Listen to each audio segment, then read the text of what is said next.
Football বিশ্বে কিংবদন্তির অভাব নেই, তবে আপনাকে যদি প্রশ্ন করা হয় সর্বকালের সেরা ফুটবলার কে, মাথায় প্রথমেই দুটি নাম আসবে, ব্রাজিলিয়ান কিংবদন্তি পেলে এবং আর্জেন্টিনার কিংবদন্তি দিয়েগো ম্যারাডোনা। দুজনের মধ্যে কে সেরা তা নিয়ে বিতর্ক লেগে রয়েছে।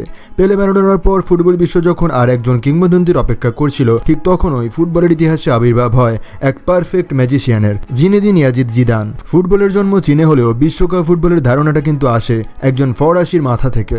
তবে টানা 15টি আসর কেটে গেলেও বিশ্বকাপের স্বাদ পাচ্ছিল না ফরাসিরা। অবশেষে সেই স্বপ্ন পূরণ হয় 1998 সালে, আর এই জয়ের নেপথ্যে যার ভূমিকা অপরিসীম, তিনি আর কেউ নন, পারফেক্ট ম্যাজিশিয়ান জিদান। 1972 সালের 23 জুন ফ্রান্সের মার্সে শহরে জন্মগ্রহণ করেন জিদান। তিনি আসলে ছিলেন আলজেরিয়া বংশোদ্ভূত। জিদানের পরিবার আলজেরিয়া থেকে ফ্রান্স চলে আসে। তারা ছিলেন অভিবাসী। প্রথমে জিদানের আলজেরিয়ার হয়ে ফুটবল খেলার কথা থাকলেও দলে নেয়নি তাকে, তার কারণ জিদান নাকি যথেষ্ট গতিসম্পন্ন ছিলেন না।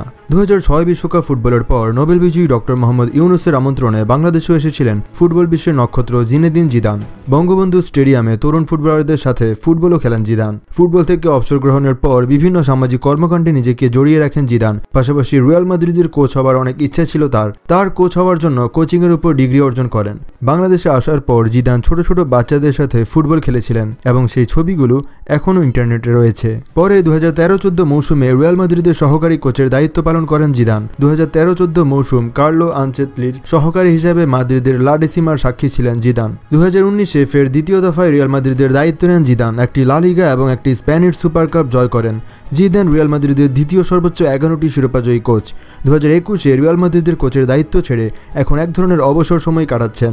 ফুটবল বিধাতা তাকে দিয়েছেন দুহাত ভরে, খেলোয়াড়রা বা কোচ উভয় ক্ষেত্রেই। ধন্যবাদ সবাইকে। পেজটিতে ফলো করবেন এবং চ্যানেলটিতে সাবস্ক্রাইব করবেন। Take care.